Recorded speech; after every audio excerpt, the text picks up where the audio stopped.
Salut les amis, bienvenue. C'est trop compliqué. C'est tellement compliqué les amis, vous ne pouvez pas imaginer. Oh là là là là là là là là. Que se passe-t-il? Pourquoi c'est comme ça? Pourquoi nous? Pourquoi nos amis? It was just for fun. I hope everything is okay. Le G7, voilà le titre des journaux en Europe, la presse cybernétique, les médias mainstream. Le G7 avertit la Chine, avertit l'Iran. Parce que quoi? L'Iran continue de soutenir la Russie. Et la Chine aussi soutient la Russie. Donc l'aide que ces pays apportent à la Russie n'est pas du tout normale. Donc il faut que ces pays cessent. Sinon, le G7 va les frapper, va les condamner, va les sanctionner économiquement. Quand on a fini de dire ça, les amis, le G7 représente quoi quand on parle de l'économie mondiale? Le G7 représente quoi quand on parle de la démographie au monde? Mais que les anciens riches là, les anciens forts là, arrêtent un peu. C'est comme si Mike Tyson va dire aujourd'hui, moi, il peut taper Ngannou, ou je peux taper Anthony Joshua, ou je peux taper Tyson Fury. C'est comme ça. C'est-à-dire que vous regardez les gens qui sont en train de parler au pays du BRICS, qui sont en train de parler à la Chine et tout ça. Là, vous vous posez la question, le G7 représente quoi? Au monde aujourd'hui, en termes de pouvoir d'achat, en termes d'économie, la Chine est numéro 1. En termes de puissance militaire, la Chine et la Russie tapent tout le monde tapent les autres. C'est un fait. En termes de technologie, innovation militaire et hardware militaire, c'est la Russie. La Chine apprend auprès de la Russie.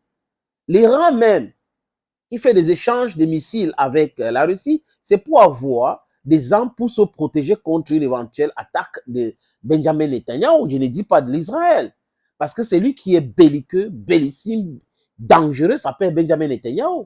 Et maintenant, on a des neocons à Washington qui sont en train de pousser le G7, le G7. Les amis, le G7 représente quoi quand on parle de G20? En termes de poids, en termes de puissance. Bon, les Américains, oui, mais en dehors, il y a quoi? Donc, les Américains seuls ont déjà sanctionné tous ces pays. Sanctionné l'Iran, sanctionné l'Iran, sanctionné l'Iran, sanctionné l'Iran, sanctionné le Cuba.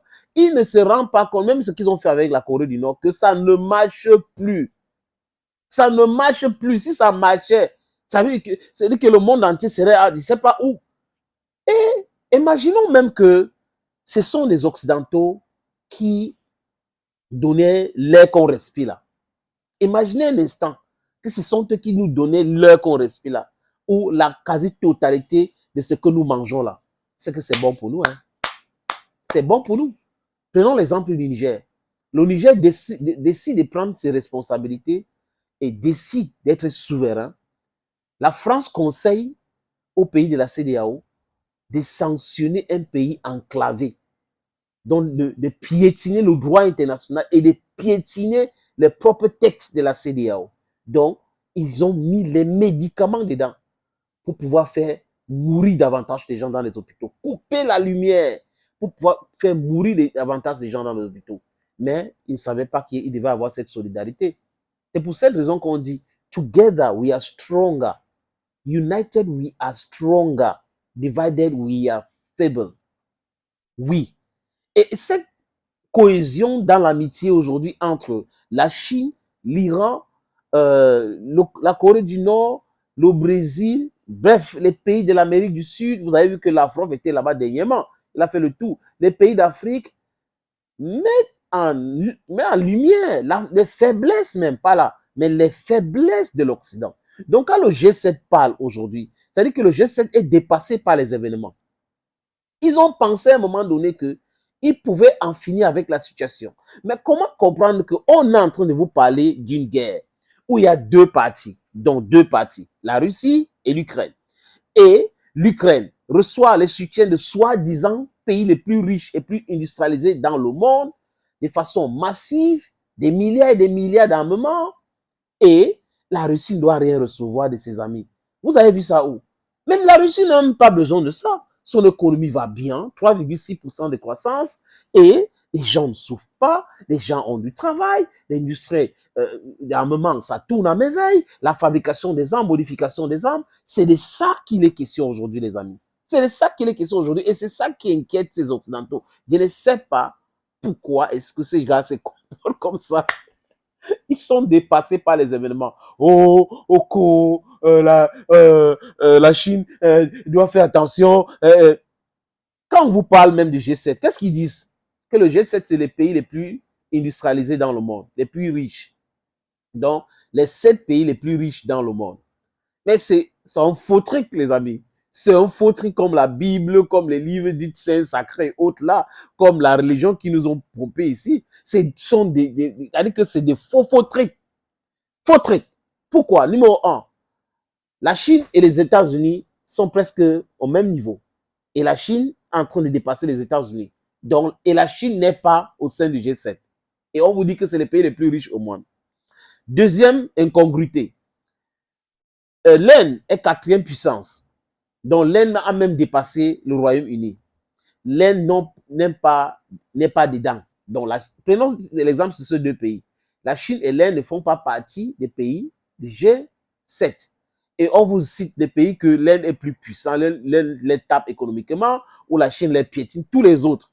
Donc, vous comprenez que au lieu de dire les pays les plus industrialisés, il faut dire que les pays caucasiens ou les pays européens ou les pays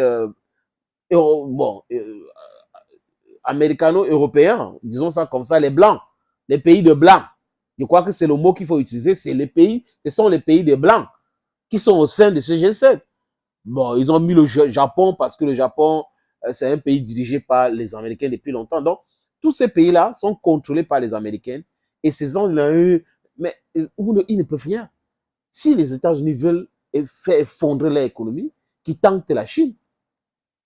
Qui tentent la Chine, les amis.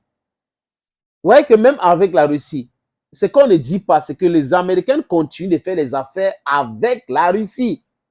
Les Américains continuent de faire les affaires, achètent des engrais russes, des produits chimiques russes, l'uranium traité russe. Ce pays-là continue d'acheter ça. Même certains pays de l'Union européenne continuent d'acheter le gaz russe en cachette.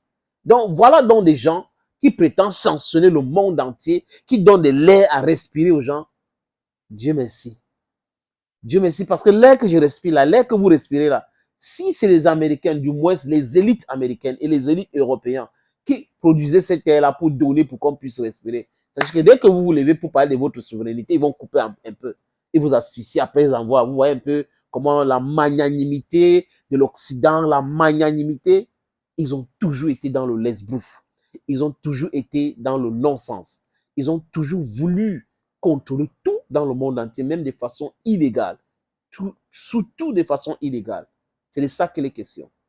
On doit libérer notre pays, qui est l'Afrique. On doit se mobiliser pour notre Afrique. On doit se mobiliser contre toutes sortes de manipulations de cerveau. J'appelle ça religion. C'est à partir de là où nous allons nous libérer et comprendre que avant que les Européens arrivent chez nous, on avait notre us et coutume, nos traditions, on avait notre religion. Aucun Dieu n'a dit dans aucun livre qu'il faut laisser sa tradition. Il faut, vous êtes obligé de vous donner les prénoms judéo-chrétiens. Jamais, jamais. Donc, les enfants qui naissent aujourd'hui doivent avoir les prénoms africains, les noms africains. C'est comme ça qu'on doit s'assumer. Thank you, friends. Thank you again for watching this video on this platform. Stay blessed and bye-bye for now.